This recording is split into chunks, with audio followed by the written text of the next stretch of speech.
ഹസ്ബൻഡും വൈഫും കല്യാണം കഴിഞ്ഞ് ഡോറ് ക്ലോസ് ചെയ്ത് കിടക്കല്ലേ, എനിക്ക് പേടിയാണെന്ന് പറഞ്ഞ് പുറത്ത് ദിവാൻ കോട്ടിൽ കിടക്കുന്ന അമ്മമാരുണ്ട്. ഇപ്പോൾ ഭയങ്കര നാർസിസ്റ്റിക് ആയിട്ടുള്ള ആള് ഭയങ്കര സെൽഫ് സെന്റേർഡ് ആയിരിക്കും. എനിക്കൊന്ന് അഹം സിനിമയിൽ ലാലേട്ടന് കുറച്ചൊരു OCPD ഇതുള്ള. അപ്പൊ അത് ഞാനിങ്ങനെയാണ്, അത് മറ്റുള്ളവരെ എനിക്കിങ്ങനെ ചെയ്തു തരുകയും വേണം എന്നുള്ള ഒരു എക്സ്പെക്ടേഷൻ. എൻ്റെ പാർട്ട്ണർ ഇങ്ങനെ ആയതുകൊണ്ട് എനിക്ക് ഭയങ്കര ദേഷ്യമാണ്. അപ്പോൾ ചെറുപ്പം മുതലേ ഒരു നോയും കേട്ട് വളരാത്ത ആൾക്കാരാണെങ്കിൽ അത് ഭയങ്കര ബുദ്ധിമുട്ടായിരിക്കും. ബൗണ്ടറി എന്ന് പറയുന്നത് ആക്ച്വലി ഭയങ്കര നല്ലൊരു കാര്യമാണ്. നമ്മൾ ബൗണ്ടറി എന്ന് പറയുമ്പോഴേക്കും ഈ വരെയാണ്, ഇതിനപ്പുറത്തേക്ക് വരാൻ പാടില്ല, അങ്ങനെയാണ് നമ്മൾ വിചാരിക്കുന്നത്. പേഴ്സണാലിറ്റി ഡിസോർഡേഴ്സ് ഉണ്ടല്ലോ, ഇപ്പം നമ്മൾ നേരത്തെ പറഞ്ഞ പോലെ തന്നെയുള്ള, അപ്പം നാർസിസ്റ്റിക് പേഴ്സണാലിറ്റി ആവാം, BPD ആവാം, എന്തോ. അപ്പം അത് ഒരു പങ്കാളിനെ ഏതൊക്കെ രീതിയിലാണ് ബാധിക്കുക, അവരുടെ ബന്ധങ്ങളെ എങ്ങനെയൊക്കെയാണ് ബാധിക്കുക? ഇപ്പോൾ ഭയങ്കര നാർസിസ്റ്റിക് ആയിട്ടുള്ള ആള് ഭയങ്കര സെൽഫ് സെന്റേർഡ് ആയിരിക്കും. അതായത് എനിക്ക് എൻ്റെ ഇത് കഴിഞ്ഞിട്ട് മാത്രമേ ഉള്ളൂ. അപ്പോൾ സ്വാഭാവികമായിട്ടും അവരെ നീഡ്സും അവരുടെ ഇതും പ്രയോറിറ്റൈസ് ചെയ്തില്ല എന്നുണ്ടെങ്കിൽ സ്വാഭാവികമായിട്ടും അവിടെ ഗ്യാസ് ലൈറ്റ് ചെയ്യാനും ഈ പറഞ്ഞ പോലെ ഫിസിക്കൽ അബ്യൂസിനും ഒക്കെ ചാൻസ് ഉണ്ട്. അവരൊരിക്കലും അത് സമ്മതിച്ച് തരില്ല. അപ്പോൾ സ്വാഭാവികമായിട്ടും കൂടെ നിൽക്കുന്ന പാർട്ട്ണർക്ക് അതൊരു ബുദ്ധിമുട്ടായിരിക്കും. പിന്നെ അതേപോലെ തന്നെ ഇപ്പോൾ ബോർഡർ ലൈൻ പേഷ്യൻസിൽ ചിലവരിലൊക്കെ ഇപ്പോൾ ഒന്ന് പറഞ്ഞ രണ്ടാമത്തേന് ചിലപ്പോൾ അവർ തൂങ്ങി മരിക്കാൻ വേണ്ടിയിട്ട് പോകും. അപ്പോൾ അങ്ങനെ വരുമ്പോൾ ഓപ്പോസിറ്റ് നിൽക്കുന്ന ആൾക്ക് അതൊരു ഭയങ്കര സമാധാനക്കേടുള്ള ഒരു കാര്യമാണ്, അതൊരു പ്രശ്നമുള്ള കാര്യം. പിന്നെ അതേപോലെ കോൺസ്റ്റന്റ്ലി ഇമോഷണലി ഡിസ്റെഗുലേറ്റഡ് ആവുന്ന ഒരു പാർട്ട്ണർ ആണെന്നുണ്ടെങ്കിൽ അതൊരു ഭയങ്കര ബുദ്ധിമുട്ടാണ്. ഇനി ഇതൊന്നും അല്ലാതെ ചിലർ ഭയങ്കര അവോയ്ഡൻ്റ് ആയിരിക്കും. അതായത് ഒരു കോൺഫ്ലിക്റ്റ് ഉണ്ടോ പിന്നെ ഒരാഴ്ച ഈ പരിസരത്ത് മഷിയിട്ട് നോക്കിയാൽ പോലും കാണില്ല. അവർ ആ പ്രശ്നത്തിനെ കുറിച്ച് സംസാരിക്കാനും വരില്ല, അത് സോൾവ് ചെയ്യാനും വരില്ല എന്നുള്ളതാണ്. അതൊരു വലിയ പ്രശ്നമാണ്. അപ്പോൾ ഈ പറഞ്ഞ പോലെ ഇപ്പോൾ ചിലപ്പോൾ ഒരു പാർട്ട്ണറുടെ ലൈഫിൽ ഒരു സിഗ്നിഫിക്കൻറ്റ് പ്രശ്നം നടക്കുന്ന സമയത്ത് ചിലപ്പോൾ ആള് അവിടുന്ന് കംപ്ലീറ്റ്ലി അവോയ്ഡ് ചെയ്തിട്ട് പോകാനുള്ള ഒരു സാധ്യത പോലും ഉണ്ട് എന്നുള്ളതാണ്. പിന്നെ അതേപോലെ ചില ആൾക്കാർ, ചില പേഴ്സണാലിറ്റി ഡിസോർഡേഴ്സ് ഉള്ള ആൾക്കാർ പുറമെ ഭയങ്കര നല്ലതായിരിക്കും. നമ്മൾ മറ്റേ ജയയിലൊക്കെ കണ്ടിട്ടുണ്ടല്ലോ, വീടിൻ്റെ ഉള്ളിലേക്ക് വന്നു കഴിഞ്ഞാൽ അവിടെ മോശമായിരിക്കും. അപ്പോൾ അത് ഭയങ്കര കൺഫ്യൂസിങ് ആ. നമ്മൾ പുറമെ ആരോട് പറഞ്ഞാലും അയ്യോ നിന്റെ ഹസ്ബൻഡോ ഇങ്ങനെയാണോ ഭയങ്കര ഇതായിരിക്കും അങ്ങനെ. പിന്നെ അതേപോലെ പാരനോയിഡ് പേഴ്സണാലിറ്റി ഡിസോർഡർ എന്ന് നമ്മൾ പറയും. അതായത് അയാളുടെ വ്യക്തിത്വത്തിൽ തന്നെ ഒരു കോൺസ്റ്റന്റ് മിസ്ട്രസ്റ്റ്, ഈ സസ്പീഷ്യസ്നെസ്സും കാര്യങ്ങളൊക്കെ ഉണ്ട്. അത് കൂടുതലും ഇപ്പോൾ ഫ്രണ്ട്ഷിപ്പുകളിലൊക്കെ ഉണ്ടാവാൻ സാധ്യതയുണ്ട്. നമുക്ക് ആൾക്കാരെ പെട്ടെന്ന് ട്രസ്റ്റ് ചെയ്യാനൊക്കെ ബുദ്ധിമുട്ടുണ്ടാവും. പക്ഷെ അതൊരു റൊമാൻറ്റിക് പാർട്ട്ണറിലേക്ക് വരുമ്പോൾ ഭയങ്കര വലിയ പ്രശ്നങ്ങളിലേക്ക് വരാനുള്ള സാധ്യതയുണ്ട്. അതായത് ഇപ്പം പാരനോയിഡ് പേഴ്സണാലിറ്റി ഡിസോർഡർ ഉള്ള ആളുകൾക്ക് അവരെ ഗേൾ ഫ്രണ്ട് വേറെ ആരോടെങ്കിലും സംസാരിക്കുകയോ ഹാങ് ഔട്ട് ചെയ്യുകയൊക്കെ ചെയ്ത് കഴിഞ്ഞാലൊക്കെ ഭയങ്കരമായിട്ടുള്ള സംശയം കൺട്രോൾ ചെയ്യാനുള്ളൊരു ടെൻഡൻസി, ഈ നേരത്തെ പറഞ്ഞിട്ടുള്ള കുറേ ടോക്സിക് റിലേഷൻഷിപ്പുകളുടെ റെഡ് ഫ്ലാഗുകളും കാര്യങ്ങളൊക്കെ നമ്മൾ അതിൽ കാണാറുണ്ട്. അവരുടെ അടുത്ത് ഒരിക്കലും ഇവർ തമ്മിൽ അങ്ങനെയല്ല എന്ന് പറഞ്ഞു കഴിഞ്ഞാൽ സമ്മതിക്കില്ല, ഇതിങ്ങനെ തന്നെയാണ് എന്നുള്ള രീതിയിൽ മാത്രമേ. ഇപ്പോൾ ചിലപ്പോൾ ഈ പറഞ്ഞതുപോലെ ഇപ്പോൾ നമ്മളൊരു ഹോട്ടലിൽ ഹസ്ബൻഡും വൈഫും ഫുഡ് കഴിക്കാൻ കയറി, വൈഫിൻ്റെ കൂടെ പഠിച്ച ഒരാളാണ് ബില്ലിംഗ് സെക്ഷനിൽ ഇരിക്കണത്. അപ്പോൾ സ്വാഭാവികമായിട്ടും എടി നിന്നെ കണ്ടിട്ട് കുറെ കാലമായല്ലോ എന്ന് പറഞ്ഞു കഴിഞ്ഞാൽ ചിലപ്പോൾ ഈ പേഴ്സണാലിറ്റി ഉള്ള ആളാണെങ്കിൽ എന്താ പറയാന്ന് വെച്ച് കഴിഞ്ഞാൽ നീ ഇവനെ കാണാൻ വേണ്ടിയിട്ട് മനഃപൂർവ്വം അങ്ങോട്ട് കയറ്റിയതല്ലേ, ഇവിടെ കയറാൻ നീ ചിലപ്പോൾ വിശന്നിട്ട് നമുക്കിവിടെ കയറി കഴിക്കാമെന്ന് പറഞ്ഞതായിരിക്കാം. അപ്പം ഇങ്ങനെ ഈ പറഞ്ഞതുപോലെ ഓരോ പേഴ്സണാലിറ്റി, ഇപ്പം അതേപോലെ തന്നെ നമ്മൾ എനിക്ക് തോന്നുന്നു അധികം ചർച്ച ചെയ്യാത്ത ഒരു കാര്യമാണ് ഈ ഒബ്സസീവ് കമ്പൾസീവ് പേഴ്സണാലിറ്റി ഡിസോർഡർ എന്ന് പറയുന്നത്, നമ്മൾ OCPD. ഈ OCPD ഉള്ള ആളുകൾക്ക് ഇപ്പോൾ സമയം ഇങ്ങനത്തെ കുറേ റൂൾസ് ആൻഡ് റെഗുലേഷൻസ് ഒക്കെ ഭയങ്കര കൃത്യമായി കീപ്പ് ചെയ്യുന്ന ആൾക്കാരുണ്ട്. ഇപ്പം സിനിമയ്ക്ക് 8 മണിക്ക് പോകണം തീരുമാനിച്ചാൽ 8 മണിക്ക് തന്നെ ഇറങ്ങണം, 7:59 കഴിയുമ്പോഴേക്ക് ഇറങ്ങണം എന്ന് ഉള്ള ആൾക്കാരുണ്ടാവും. അത് ചിലപ്പോൾ ഒരു 8, 5, 8, 10 ആയാൽ പറ്റില്ല. ആ ഓപ്പോസിറ്റ് നിൽക്കുന്ന പാർട്ട്ണർ ചിലപ്പോൾ അങ്ങനെ ചെയ്യാൻ കാരണം ചിലപ്പോൾ അവർക്ക് ഈ പറഞ്ഞ പോലെ അവർ ജോലി കഴിഞ്ഞ് വന്നപ്പോൾ ലേറ്റ് ആയിട്ടുണ്ടാവും, ചിലപ്പോൾ കുട്ടികളൊക്കെ റെഡിയാക്കിയിട്ട് വരേണ്ടി വരും. ഇതൊന്നും അവിടെ ഒരു പ്രശ്നമുള്ള കാര്യമല്ല എന്നുള്ളതാണ്. ഞാനിങ്ങനെയാണ്, മറ്റുള്ളവർ ഇങ്ങനെ തന്നെ ബിഹേവ് ചെയ്യണം എന്നുള്ള ഒരു എക്സ്പെക്ടേഷൻസ്. ഇപ്പം എനിക്കൊന്ന് അഹം സിനിമയിൽ ലാലേട്ടന് കുറച്ചൊരു OCPD ഇതുള്ള, ഇപ്പോൾ എഗ്ഗ് ബോയിൽ ചെയ്യുമ്പം ഇത്ര മിനിറ്റ് ഇത്ര സെക്കൻഡ് എന്നൊക്കെ അതിനകത്ത് ഷർട്ട് ഇങ്ങനെയായിരിക്കണം. അപ്പോൾ അത് ഞാനിങ്ങനെയാണ്, അത് മറ്റുള്ളവരെ എനിക്കിങ്ങനെ ചെയ്തു തരുകയും വേണം എന്നുള്ളൊരു എക്സ്പെക്ടേഷൻ. സ്വാഭാവികമായിട്ടും അവിടെ വരുന്ന സമയത്തും നമുക്ക് പേഴ്സണാലിറ്റി ഇങ്ങനെ ആയതുകൊണ്ട് പ്രശ്നങ്ങൾ വരാൻ സാധ്യതയുണ്ട്. പങ്കാളികൾക്ക് ഇത് മനസ്സിലാവാനുള്ള ഒരു സാധ്യതയുണ്ടോ? അല്ലെങ്കിൽ എൻ്റെ ഹസ്ബൻഡ് അല്ലെങ്കിൽ എൻ്റെ പാർട്ട്ണർ എല്ലാത്തിനും കൃത്യനിഷ്ഠയുള്ള ഒരാളാണ്, എല്ലാത്തിനെയും കറക്റ്റായി ചെയ്യുന്നു എന്ന് ഭയങ്കര പ്രൗഡായും ചിലപ്പോൾ ആളുകൾ ഇതിനെ തെറ്റിദ്ധരിച്ച് പറയാനുള്ള സാധ്യതയില്ലേ? അതായത് ഇപ്പോൾ എപ്പോഴും ഇതൊരു പ്രശ്നമായിരിക്കണം എന്നില്ല. ഇപ്പോൾ ചിലവരെ സംബന്ധിച്ചിടത്തോളം ഇത് ഓക്കെയാണ്. ഇപ്പോൾ ഈ പറഞ്ഞ പോലെ ചില ഭാര്യമാരെ സംബന്ധിച്ചിടത്തോളം ഹസ്ബൻഡ് ഇങ്ങനെ ചെയ്ത് കാര്യങ്ങൾ ചെയ്തു കൊടുക്കുക, ഇതൊക്കെ ഓക്കെ ആണെന്നുണ്ടെങ്കിൽ അവിടെ ഒരു പ്രശ്നമില്ല. പക്ഷേ ഇങ്ങനെ ഈ ടൈമിൻ്റെ കാര്യത്തിൽ ഇങ്ങനെ വരുന്ന സമയത്ത് ചിലപ്പോൾ ഓപ്പോസിറ്റ് നിൽക്കുന്ന ആൾ കോൺസ്റ്റന്റ്ലി ആൻഷ്യസ് ആവാൻ സാധ്യതയുണ്ട്. അപ്പോൾ അങ്ങനെയൊക്കെ വരുമ്പോൾ അതൊരു പ്രോബ്ലം ആയി വരുമ്പോൾ അത് നമ്മൾ ട്രീറ്റ് ചെയ്യുക അല്ലെങ്കിൽ ഹെൽപ്പ് സീക്കുക എന്നുള്ളത് തന്നെയാണ്. പിന്നെ ചില പേഴ്സണാലിറ്റി ഡിസോർഡേഴ്സിന്റെ കാര്യത്തിൽ അവർക്കൊരു പ്രശ്നമുണ്ടെന്ന് അവർ ഒരിക്കലും മനസ്സിലാക്കില്ല. Especially paranoid personality disorder, narcissistic personality disorder ഒക്കെ ഉള്ള ആൾക്കാർ ട്രീറ്റ്മെന്റിന് വരുന്നത് പലപ്പോഴും കപ്പിൾ തെറപ്പി സെഷൻ അല്ലെങ്കിൽ ഭാര്യയുടെ വീട്ടുകാരൊക്കെ പിടിച്ച് വലിച്ചിട്ടൊക്കെ ആയിരിക്കും കൂടുതലും കൊണ്ടുവരുന്നത്. ഇതിപ്പോൾ ഭാര്യ എന്ന് പറയാനുള്ള മെയിൻ കാരണം എന്താണെന്ന് വെച്ച് കഴിഞ്ഞാൽ ഇത് രണ്ടും നമ്മൾ നാർസിസ്റ്റിക് ആണെങ്കിലും പാരനോയിഡ് ആണെങ്കിലും കൂടുതൽ നമ്മൾ മെയിൽസിലാണ് കാണുന്നത് എന്നുള്ളത് കൊണ്ടാണ്. അവരൊരിക്കലും അവർക്ക് പ്രശ്നമുണ്ടെന്ന് തിരിച്ചറിഞ്ഞുകൊണ്ട് വരുന്ന സാഹചര്യങ്ങൾ ഭയങ്കര കുറവാണ്. അതായത് ഇപ്പം എനിക്ക് ഒരു പേഷ്യൻ്റ് ഉണ്ട് പാരനോയിഡ് പേഴ്സണാലിറ്റി ഡിസോർഡർ ആണ്, പക്ഷേ he says he have that problem, എനിക്ക് ഇങ്ങനെ പ്രശ്നമുണ്ട് എന്നുള്ളത് മനസ്സിലാക്കി ഇത് എൻ്റെ പ്രശ്നമാണ് എന്നുള്ളത് മനസ്സിലാക്കി വരുന്ന 1-2 പേരൊക്കെ ചിലപ്പോൾ നമ്മൾ കാണുള്ളൂ. ഭയങ്കര റെയറാണ്. പലപ്പോഴും അവർ പറയാം എൻ്റെ പാർട്ട്ണർ ഇങ്ങനെ ആയതുകൊണ്ട് എനിക്ക് ഭയങ്കര ദേഷ്യമാണ്, അവളെന്തേ അങ്ങനെ പോയത്, അവളെന്തേ അങ്ങനെ ചെയ്തത്, അല്ലെങ്കിൽ അവൻ അങ്ങനെ പറഞ്ഞുകൊണ്ടല്ലേ ഞാൻ ഇങ്ങനെ ചെയ്തത്, അവൻ അങ്ങനെ ചെയ്ത്, അങ്ങനെ ഉള്ള കുറേ ഇഷ്യൂസ്. ഇപ്പോൾ ഡ്രസ്സ്, അല്ലെങ്കിൽ അവളുടെ ഡ്രസ്സ് ഇങ്ങനെ ആയതുകൊണ്ടാണ് ഞാൻ ഇങ്ങനെ സംശയിച്ചത്, അല്ലെങ്കിൽ അവൾ എന്തിനാ ആ സമയത്ത് അവൻ്റെ അടുത്തേക്ക് പോയത്, അങ്ങനെയുള്ള രീതിയിലുള്ള കുറേ. ഇപ്പോൾ ഒരു ഡോക്ടറെ കാണാൻ കയറിയ ഡോക്ടറെ അടുത്തൊരു 5 മിനിറ്റ് എക്സ്ട്രാ സംസാരിച്ചാൽ പോലും ചിലപ്പോൾ ഭയങ്കരമായിട്ട് സംശയം പ്രകടിപ്പിക്കാൻ സാധ്യതയുണ്ട്. ADHD അപ്പോൾ ഒരു പേഴ്സണാലിറ്റി ഡിസോർഡർ ആണോ? അല്ല, ADHD എന്ന് പറയുന്നത് ഒരു ന്യൂറോ ഡൈവേർജൻ കണ്ടീഷനാണ്. ADHD എന്ന് പറയുന്നത് ഒരു പേഴ്സണാലിറ്റി ഡിസോർഡറോ അല്ലെങ്കിൽ, കാരണം ഒന്നാമത്തെ കാര്യം ചൈൽഡ്ഹുഡ് മുതലേ ഉള്ളൊരു കാര്യമാണ്. പിന്നെ അതേപോലെ തന്നെ അതൊരു പേഴ്സണാലിറ്റി എന്ന് പറയുന്നതിനേക്കാളും ന്യൂറോ ഡൈവേർജൻ കണ്ടീഷൻ എന്നുള്ള രീതിയിലാണ് നമ്മൾ കണക്ക് കൂട്ടുന്നത്. ഇപ്പം ഈ ADHD, ഓട്ടിസം ഒക്കെ ആ ഒരു രീതിയിൽ നമ്മൾ കണക്കാക്കുന്ന കാര്യങ്ങളാണ്. അപ്പം ADHD ഉള്ള ഒരാളെ സംബന്ധിച്ചിടത്തോളം ഈ പറഞ്ഞതുപോലെ ഭയങ്കരമായിട്ടുള്ള, അപ്പം ADHDയിൽ ഹൈപ്പർ ആക്ടിവിറ്റി ഉണ്ടാവും, ഇൻഅറ്റൻഷൻ ഉണ്ടാവും, ഇമ്പൾസിവിറ്റി ഉണ്ടാവും എന്നുള്ളതാണ്. അതായത് നമുക്ക് ഒരു രീതിയിലും ശ്രദ്ധ മാറിപ്പോവാന്ന് പറയില്ലേ, ചിലപ്പോൾ ഇതേപോലെ ഒരു ലോങ് കോൺവെർസേഷനിൽ ശ്രദ്ധിച്ചിരിക്കാൻ പറ്റില്ല. ആൾ ചിലപ്പോൾ വേറെ എന്തെങ്കിലുമൊക്കെ ആലോചിച്ച് പോയിട്ടുണ്ടാവും, ഫോണൊക്കെ എവിടെയെങ്കിലുമൊക്കെ വെച്ച് മറന്നു പോവുക, വാലറ്റ്സ് മറന്നു പോവുക, ഇങ്ങനെയുള്ള സംഭവങ്ങളൊക്കെ ഉണ്ടാവാൻ സാധ്യതയുണ്ട്. സ്വാഭാവികമായിട്ടും പഠിക്കുന്ന സമയത്തൊക്കെ ക്ലാസ്സിലും കാര്യങ്ങളൊക്കെ ശ്രദ്ധിക്കാൻ ബുദ്ധിമുട്ടായിരിക്കും. പിന്നെ അതേപോലെ തന്നെ ഭയങ്കരമായിട്ടുള്ള ഹൈപ്പർ ആക്ടിവിറ്റി, ഭയങ്കര എനർജിയും കാര്യങ്ങളൊക്കെ, അത് കുട്ടികളാവുന്ന സമയത്ത് നമ്മൾ ഭയങ്കരമായിട്ട് ശ്രദ്ധിക്കും. ഈ ഇപ്പോൾ സ്റ്റെയർ കേസിലോ ഡൈനിങ് ടേബിളോ അവിടെ ഇവിടെയൊക്കെ വലിഞ്ഞു കയറുക, അങ്ങനെയൊക്കെ നമ്മൾ വികൃതിയാണെന്ന് വിചാരിക്കും, ചിലപ്പോൾ അത് ഹൈപ്പർ ആക്ടിവിറ്റി ആവാം. ആ ഹൈപ്പർ ആക്ടിവിറ്റി ഉള്ള കുട്ടികൾ ചിലപ്പോൾ ക്ലാസ് റൂമിലാണെങ്കിലൊക്കെ ഇറങ്ങി ഓടി നടക്കുക, അങ്ങനെയൊക്കെ ഉണ്ടാവാൻ സാധ്യതയുണ്ട്.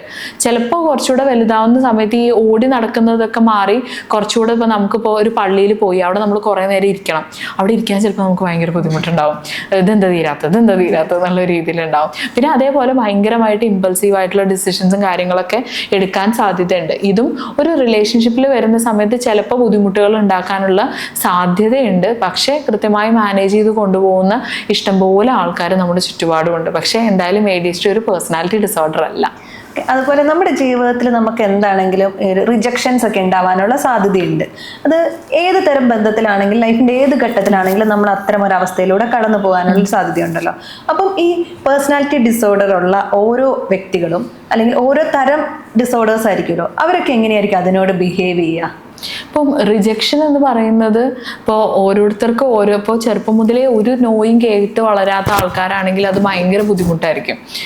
നേരെ മറിച്ച് കുറച്ചൊക്കെ കാര്യങ്ങൾ നോയും കുറച്ച് കാര്യങ്ങളിൽ എസ് മാത്രം കേട്ട് വളർന്നവർക്ക് വലിയ കുഴപ്പമില്ല. പക്ഷെ ഈ പറഞ്ഞതുപോലെ ഇപ്പോൾ ഒരു ബോർഡർ ലൈൻ പേഴ്സണാലിറ്റി ഡിസോർഡർ ഉള്ള ഒരാളാണെങ്കിൽ അവിടെ റിജക്ഷൻ വരുമ്പോൾ ചിലപ്പോൾ സെൽഫ് ഹാമിലേക്കും അല്ലെങ്കിൽ ഒരു നെക്സ്റ്റ് ഡിപ്രസീവ് എപ്പിസോഡിലേക്കൊക്കെ പോകാനുള്ള സാധ്യതയുണ്ട്.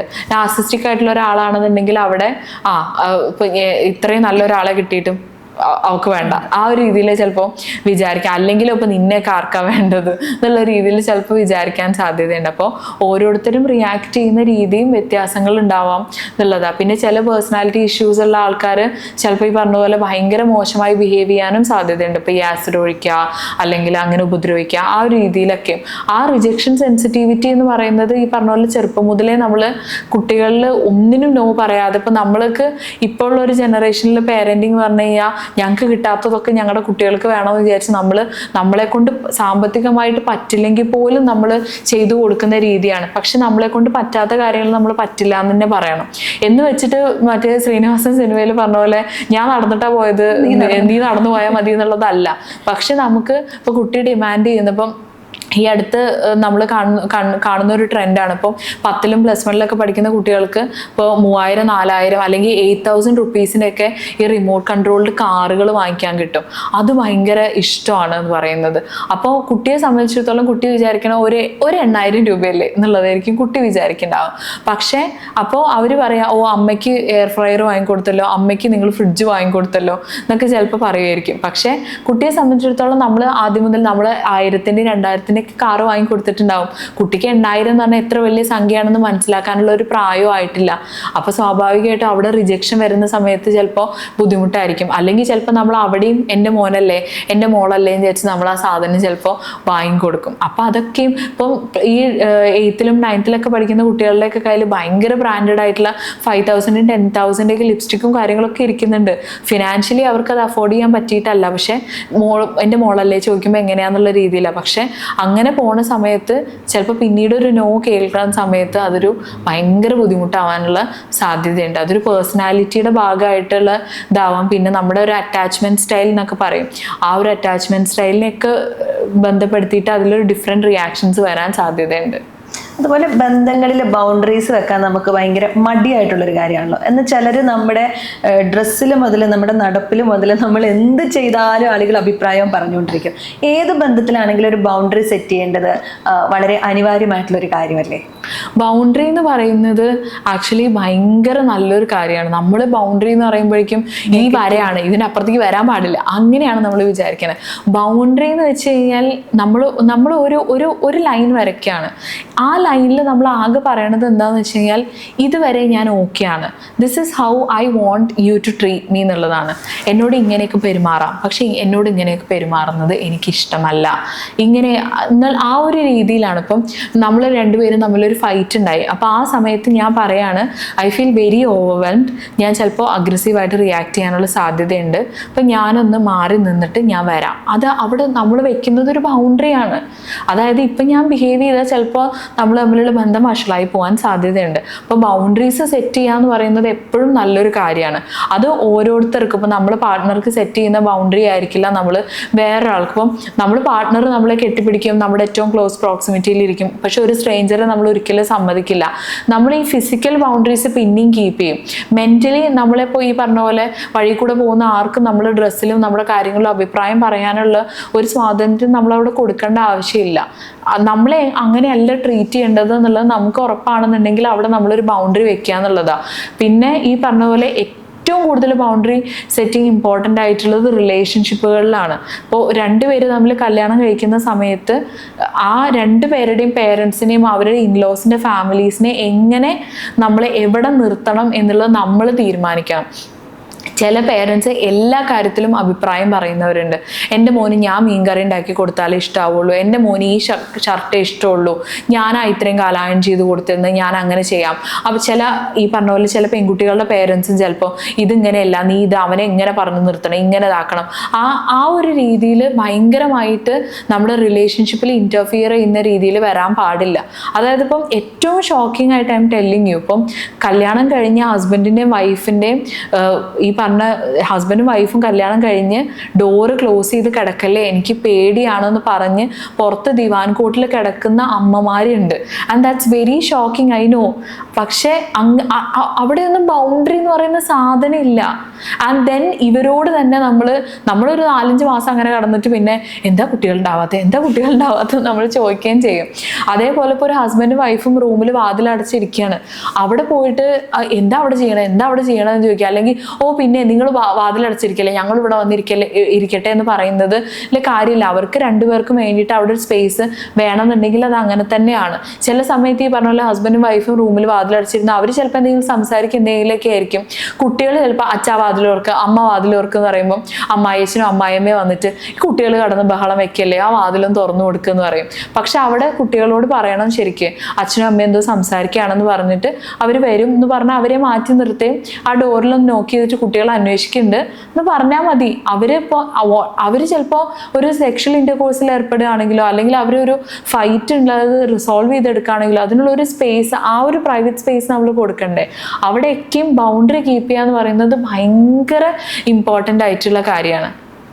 അതുപോലെ ഇപ്പം വഴിയിലൂടെ പോകുന്ന ആളുകൾ നമ്മുടെ കാര്യത്തിൽ അഭിപ്രായം പറയുന്നു എന്ന് പറയുന്നൊരു സ്റ്റേറ്റ്മെന്റ് ഉണ്ടായിരുന്നല്ലോ. ശരിക്കും നമ്മൾക്ക് വലിയ ക്ലോസ് ആയിട്ടുള്ള ആളുകളായിരിക്കില്ല, പക്ഷെ അവർ നമ്മളുടെ ലൈഫിൽ അഭിപ്രായം പറയുന്നത് നമ്മളെ ഭയങ്കരമായിട്ട് ബാധിക്കാറുണ്ടല്ലോ. നമ്മൾ മാനസികമായിട്ട് ചിലപ്പോൾ തളർന്നു വരെ പോകാറുണ്ട്. എന്തിനാ അവരെന്നെക്കുറിച്ച് അങ്ങനെ പറഞ്ഞത്, അല്ലെങ്കിൽ എന്തിനായിരിക്കും അവരങ്ങനെ പെരുമാറിയിട്ടുണ്ടാവുക. അപ്പോൾ ഇത്ര ഒരു കണ്ടീഷനിലൂടെ കടന്നു പോകുന്ന കുട്ടികൾ ആങ്സൈറ്റി വരാറുണ്ട്, അല്ലെങ്കിൽ ഡിപ്രഷൻ പോലൊരു കണ്ടീഷനിലേക്ക് കരഞ്ഞുറങ്ങുന്ന അവസ്ഥകളൊക്കെ ഉണ്ടാവാറുണ്ടല്ലോ. നമ്മൾ മറ്റുള്ളവരുടെ പറച്ചിലുകൾ എന്തുകൊണ്ടാണ് നമ്മൾ ഇത്രയും ബാധിക്കുന്നത്? ഇത്തരം ഒരു അവസ്ഥയിലൂടെ കടന്നു പോകുമ്പോൾ എന്ത് കാര്യമാണ് നമ്മൾ ചെയ്യേണ്ടത്? ഒന്നാമത്തെ കാര്യം, നമ്മളെല്ലാവരും സോഷ്യൽ ആനിമൽസ് ആണല്ലോ. അപ്പോൾ സ്വാഭാവികമായിട്ടും നമ്മുടെ ഇമേജ് പ്രൊട്ടക്റ്റ് ചെയ്യുക, അല്ലെങ്കിൽ നമ്മൾ എല്ലാവരും നല്ല രീതിയിൽ നമ്മളെക്കുറിച്ച് വിചാരിക്കുക എന്ന് പറയുന്നത് എല്ലാവർക്കും ഇമ്പോർട്ടൻ്റ് ആയിട്ടുള്ള കാര്യമാണ്. പക്ഷെ എന്താണെന്ന് വെച്ച് കഴിഞ്ഞാൽ ഓരോരുത്തർ പറയുന്ന അഭിപ്രായങ്ങളിലും നമ്മൾ ഇപ്പോൾ ഒരാൾ പറയുകയാണെങ്കിൽ ഇന്ന കളർ ഡ്രസ്സ് നീ ഇടണ്ട, മറ്റേ ആൾ പറയുകയാണെങ്കിൽ ഇന്ന കളർ ഡ്രസ്സാണ് നിനക്ക് ഏറ്റവും നല്ലത്. അപ്പോൾ ആ നല്ലത് എന്ന് പറയുന്ന സാധനം മാത്രം ഇട്ടിട്ട് നമുക്ക് നടക്കാന്ന് പറയുന്നത് പോസിബിൾ അല്ല. അവിടെ എനിക്ക് എൻ്റെ ഇഷ്ടങ്ങളും കൂടി കെയർ ചെയ്യേണ്ട ഒരു ഇതുണ്ട്. അപ്പോൾ ഈ പറഞ്ഞതുപോലെ ആൾക്കാർ പറയുന്നത് നമ്മളെ ഭയങ്കരമായിട്ട് ഹേർട്ട് ചെയ്യുന്നത്, ആ ഹേർട്ട് ചെയ്യാനുള്ള സ്പേസും കൂടി നമ്മൾ കൊടുക്കുന്നത് കൊണ്ടാണ്. അത് വേണ്ട, അവിടെ കൃത്യമായിട്ട് ബൗണ്ടറി വെക്കും. പിന്നെ വേറൊരു കാര്യം എന്താണെന്ന് വെച്ചാൽ, ചില കാര്യങ്ങൾ നമുക്ക് കൺട്രോൾ ചെയ്യാൻ പറ്റാത്ത കാര്യങ്ങളാണ്. മറ്റുള്ളവർ എന്നെക്കുറിച്ച് എന്ത് പറയണു എന്നുള്ളത് എനിക്ക് കൺട്രോൾ ചെയ്യാൻ ഒരു രീതിയിലും പറ്റാത്ത കാര്യമാണ്. അങ്ങനെ കൺട്രോൾ ചെയ്യാൻ പറ്റാത്തൊരു കാര്യത്തിന് ഞാൻ കൺട്രോൾ ചെയ്യാൻ പോകേണ്ടതിൻ്റെ ആവശ്യം എന്താ? ഞാൻ എൻ്റെ മെൻ്റൽ ഹെൽത്ത് മാത്രം പ്രയോറിറ്റൈസ് ചെയ്ത്, എൻ്റെ പ്രൈവറ്റ് സ്പേസ് പ്രയോറിറ്റൈസ് ചെയ്ത് ഞാൻ എക്സിസ്റ്റ് ചെയ്യുന്നതല്ലേ ഏറ്റവും നല്ലത്. അപ്പോൾ അതുകൊണ്ടാണ് ഇപ്പോൾ പലപ്പോഴും അഡോളസൻ്റ് ഏജിലുള്ള കുട്ടികളൊക്കെ ഈ ഇൻസ്റ്റഗ്രാമിലൊക്കെ അവർക്ക് ലൈക്ക് കുറഞ്ഞാലും കമൻസ് കുറഞ്ഞാലൊക്കെ അവരെ ബാധിക്കുന്നതിൻ്റെ കാരണം അതാണ്. കാരണം പിന്നീട് സ്കൂളിൽ വരുമ്പോൾ ഇതൊരു ഡിസ്കഷനാണ്. അവൾ ഇതിൽ ഇത്ര ലൈക്ക് കിട്ടി, എനിക്ക് ഇത്ര കിട്ടിയുള്ളൂ, ആ ഒരു രീതിയിലുള്ളത് വരുന്നതൊക്കെയും അതുകൊണ്ടാണ്. അപ്പം അതിന് പകരം നമുക്ക് കൺട്രോൾ ചെയ്യാൻ പറ്റുന്നത് നമ്മുടെ ഇമോഷൻസും നമ്മളെങ്ങനെ അതിനോട് റിയാക്ട് ചെയ്യുന്നു എന്നുള്ളതുമാണ്. അപ്പോൾ ആ റിയാക്ഷൻസ് ഈ പറഞ്ഞതുപോലെ നമുക്ക് മാനേജ് ചെയ്ത് പോകുക എന്നുള്ളതാണ് ഏറ്റവും നല്ലൊരു കാര്യം എന്ന് പറയുന്നത്. പിന്നെ കോൺസ്റ്റന്റ്ലി ഒരാളുടെ ഭാഗത്തുനിന്ന് ഇത്തരത്തിലുള്ള ബുദ്ധിമുട്ടുകൾ ഉണ്ടാവുന്നുണ്ടെന്നുണ്ടെങ്കിൽ അവരുടെ അടുത്ത് നമ്മൾ പറയണം. ഈ പറയുന്ന പോലെ അൺസോളിസിറ്റഡ് ആയിട്ടുള്ള ഒരു ഒപ്പീനിയൻ്റെ ആവശ്യം അവിടെ ഇല്ല എന്നുള്ളത് പറഞ്ഞ് കൃത്യമായിട്ടുള്ള ഒരു ബൗണ്ടറി അവിടെ വെക്കാം. പങ്കാളികൾ തമ്മിൽ ഹെൽത്തി കോൺഫ്ലിക്ട്സ് ഉണ്ടാവുമല്ലോ. അപ്പം അത് ബന്ധം കുറച്ചും കൂടെ എന്താ പറയുക രസകരമാക്കാനും ഭംഗിയുള്ളതാക്കാനൊക്കെ സഹായകരമാകുമോ? കോൺഫ്ലിക്ട്സ് ഇപ്പോൾ ഈ പറഞ്ഞ പോലെ ഉണ്ടാവുന്നതിൽ ഒരു പ്രശ്നമില്ല. കാരണം രണ്ട് പേരൻസ് രണ്ട് എൻവയോൺമെന്റിൽ വളർത്തിക്കൊണ്ടുവന്ന രണ്ട് ആൾക്കാരാണ്. ഇപ്പം ഒരു വീട്ടിൽ ഒരു ഈ പറഞ്ഞ ചേച്ചി അനിയനും ഉണ്ടെന്നുണ്ടെങ്കിൽ തന്നെ രണ്ടുപേരും രണ്ട് സ്വഭാവമായിരിക്കും.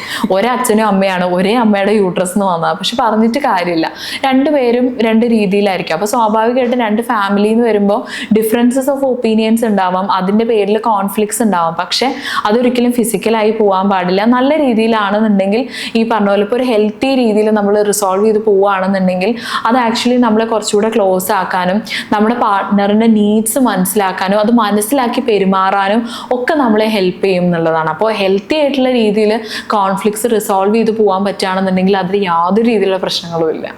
ബന്ധങ്ങൾ മനോഹരമാക്കി കൊണ്ടുപോകാൻ വേണ്ടി ഒരു 3 ടിപ്സ് പറയാൻ പറഞ്ഞാൽ എന്തായിരിക്കും കൊടുക്കുക? ഇപ്പോൾ എന്ത് ബന്ധമാണെന്നുണ്ടെങ്കിലും നല്ല രീതിയിൽ നമ്മുടെ കൂടെയുള്ള ആൾക്ക് വേണ്ടിയിട്ട് ടൈം സ്പെൻഡ് ചെയ്യാൻ വേണ്ടിയിട്ട് നോക്കുക. ഇപ്പോൾ കപ്പിൾസ് ഒക്കെ ആണെന്നുണ്ടെങ്കിൽ രണ്ടുപേരും ജോലിക്കൊക്കെ പോകുന്നുണ്ടാവും. ചിലപ്പോൾ തിരിച്ചു വരുമ്പോൾ വീട്ടിലെ പണികളും കാര്യങ്ങളൊക്കെ കഴിഞ്ഞ് സമയം ഉണ്ടാവില്ലായിരിക്കും ചിലപ്പോൾ. പക്ഷെ എന്നാലും ഒരു ഹാഫ് ആൻ അവർ എങ്കിലും നിങ്ങളുടേതായിട്ടുള്ള സ്പേസ്, ഇപ്പോൾ കുട്ടികളൊക്കെ ഉണ്ടാവുമായിരിക്കാം, പക്ഷെ കുട്ടികളൊക്കെ ഉറങ്ങിക്കഴിഞ്ഞതിന് ശേഷം ഒരു ഹാഫ് ആൻ അവർ എങ്കിലും നിങ്ങളുടേതായിട്ടുള്ള ഒരു സ്പേസ് എടുക്കുക എന്ന് പറയുന്നത് ഭയങ്കര ഇമ്പോർട്ടൻ്റ് ആണ്.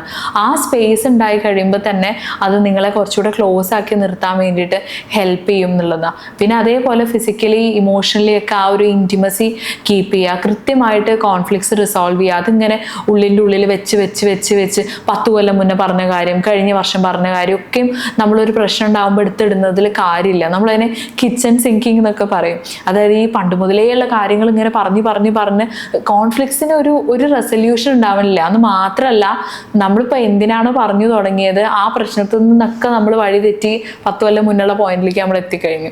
ഇതാണെങ്കിൽ അത് നമുക്ക് സോൾവ് ചെയ്യാൻ പറ്റുമോ? അതൊട്ട് ഇല്ലേനും. അപ്പം ഇത്തരത്തിലുള്ള കാര്യങ്ങളൊക്കെ ഒഴിവാക്കുക. പിന്നെ ഈ പറഞ്ഞതുപോലെ ഇപ്പോൾ ഒട്ടും എപ്പോഴും ടൈം സ്പെൻഡ് ചെയ്യാൻ പറ്റില്ലെങ്കിൽ ഇപ്പം കിച്ചണിലാണെന്നുണ്ടെങ്കിലൊക്കെയും സ്പെൻഡ് ചെയ്യാൻ ഒരുമിച്ച് ടൈം സ്പെൻഡ് ചെയ്യാൻ പറ്റുമോ നോക്കാൻ. ഇപ്പോൾ ഒരാൾക്ക് കുക്ക് ചെയ്യാൻ അറിയണം നിർബന്ധമൊന്നുമില്ല, അവിടെ പോയി ഇരിക്കുക, കുറച്ച് നേരം സംസാരിക്കുക, കാര്യങ്ങൾ അപ്ഡേറ്റ് ചെയ്യുക, ഇങ്ങനെയൊക്കെ. പിന്നെ അതേപോലെ തന്നെ ഒരുമിച്ചിരിക്കുന്ന സമയത്ത് മൊബൈൽ ഫോൺ മാക്സിമം ഒഴിവാക്കാൻ നോക്കുക. ഫോണും സോഷ്യൽ മീഡിയയൊക്കെ എല്ലാവർക്കും ഇമ്പോർട്ടൻ്റ് ആണെന്നുള്ളതൊക്കെ അറിയുന്ന കാര്യങ്ങളാണ്. പക്ഷേ നിങ്ങളൊരു 1 hour അല്ലെങ്കിൽ ഹാഫ് ആൻ അവർ ഒക്കെ ഒരുമിച്ചിരിക്കുന്ന സമയത്ത് ആ ഫോൺ മാറ്റി വയ്ക്കുകയാണെന്നുണ്ടെങ്കിൽ ചിലപ്പോൾ നിങ്ങൾക്ക് കുറച്ചുകൂടി നല്ല രീതിയിൽ ആ ടൈം സ്പെൻഡ് ചെയ്യാൻ പറ്റും. പിന്നെ അതേപോലെ തന്നെ മാക്സിമം കൺട്രോൾ ചെയ്യാതിരിക്കാൻ വേണ്ടിയിട്ട് നോക്കുക. ഒരാളുടെ ഫോൺ സംശയത്തോടു കൂടി ചെക്ക് ചെയ്യാതിരിക്കുക. ഇപ്പം എൻ്റെ ഹസ്ബൻഡിൻ്റെ ഫോൺ അവിടെ ഇരിക്കുന്നു, ഞാൻ വെറുതെ ഒന്ന് എടുത്തിട്ട് നോക്കണത് പോലെയല്ല, വെറുതെ അതിലിരുന്ന് നോക്കി വാട്സപ്പിൽ ആർക്കൊക്കെ മെസ്സേജ് അയച്ചു, ഏതൊക്കെ സ്ത്രീകൾക്ക് മെസ്സേജ് അയച്ചു നോക്കുന്നത് it's not a right thing to do. അവർക്കും അവരുടേതായിട്ടുള്ള പ്രൈവസി ഉണ്ട്. അതേപോലെ തന്നെ ഇപ്പോൾ സോഷ്യൽ മീഡിയയിലാണെങ്കിലും ഇതിലും ഓരോന്ന് ഇടുന്നത് എന്തിനാന്ന് കൺട്രോൾ ചെയ്യുക. എവിടെയും കൺട്രോൾ എലമെൻറ്റ് വരുന്നത് ഒരിക്കലും ഒരു റിലേഷൻഷിപ്പിന് ഹെൽപ്ഫുൾ ആയിട്ടുള്ള കാര്യമല്ല. പിന്നെ അതേപോലെ തന്നെ ഒരു തേർഡ് പേഴ്സണോ അങ്ങനെ ആരെങ്കിലൊക്കെ ഇൻവോൾവ് ആവാതിരിക്കാൻ കൃത്യമായിട്ട് നിങ്ങളുടെ റിലേഷൻഷിപ്പിൽ എവിടെയൊക്കെ ബൗണ്ടറി വെക്കണം എന്നുള്ളത് നിങ്ങൾ ആദ്യമേ തീരുമാനിക്കുക. അപ്പം കല്യാണം കഴിക്കാൻ പോകുന്ന ആൾക്കാരാണെന്നുണ്ടെങ്കിൽ എനിക്ക് ഏറ്റവും ആദ്യം പറയാനുള്ളത്, പറ്റുകയാണെങ്കിൽ നിങ്ങളൊരു ക്ലിനിക്കൽ സൈക്കോളജിസ്റ്റിൻ്റെ അടുത്തൊരു പ്രീ മാരിറ്റൽ കൗൺസിലിങ്ങിന് പോകും. ഒറ്റ സെഷൻ്റെ കാര്യമുള്ളൂ, 1 മണിക്കൂറോ 2 മണിക്കൂറത്തെ കാര്യം മാത്രമേ ഉള്ളൂ. കോൺഫ്ലിക്ട്സ് റിസോൾവ് ചെയ്യുന്നതിനെ കുറിച്ച് നിങ്ങൾ സംസാരിക്കണം. സെക്ഷൽ പ്രിഫറൻസസിനെ കുറിച്ച് നിങ്ങൾ സംസാരിക്കണം.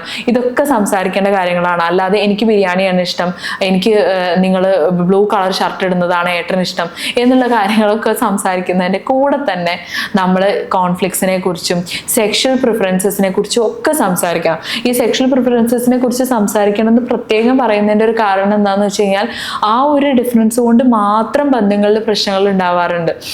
അതായത് ഇപ്പോൾ ഹസ്ബൻഡിന് ഇഷ്ടമുള്ള ഒരു മെത്തേഡ് ആയിരിക്കില്ല വൈഫിന് കംഫർട്ടബിൾ ആയിട്ടുള്ളത് എന്ന് പറയുമ്പോൾ അത് അവിടെ ഒരു പ്രശ്നമാണ്. പിന്നെ അതേപോലെ തന്നെ ഈ ബൗണ്ടറീസ് കീപ്പ് ചെയ്യുക, നമ്മുടെ രണ്ട് പേരുടെയും ഫാമിലി എവിടെ കീപ്പ് ചെയ്യണം, എവിടെ നിർത്തണം എന്നുള്ളത്, ഇങ്ങനെയുള്ള ഓരോ കാര്യങ്ങൾ. അതേപോലെ തന്നെ കരിയർ ചോയ്സസ്, ഇതിലൊക്കെയും ഞാൻ ഇന്ന രീതിയിൽ ചൂസ് ചെയ്യുമ്പോൾ നിങ്ങൾ എവിടെ നിൽക്കണം എന്നാണ് ഞാൻ എക്സ്പെക്ട് ചെയ്യേണ്ടത്. ഈ കാര്യങ്ങളൊക്കെയും നമ്മൾ സംസാരിക്കുന്നത് നല്ലതായിരിക്കും. അൺപാക്ക് ആൻഡ് കണക്റ്റിൽ ഇന്ന് നമ്മളോടൊപ്പം ഉണ്ടായിരുന്നത് ക്ലിനിക്കൽ സൈക്കോളജിസ്റ്റ് അഖില ആർ കൃഷ്ണയായിരുന്നു. Thank you so much. Thank U.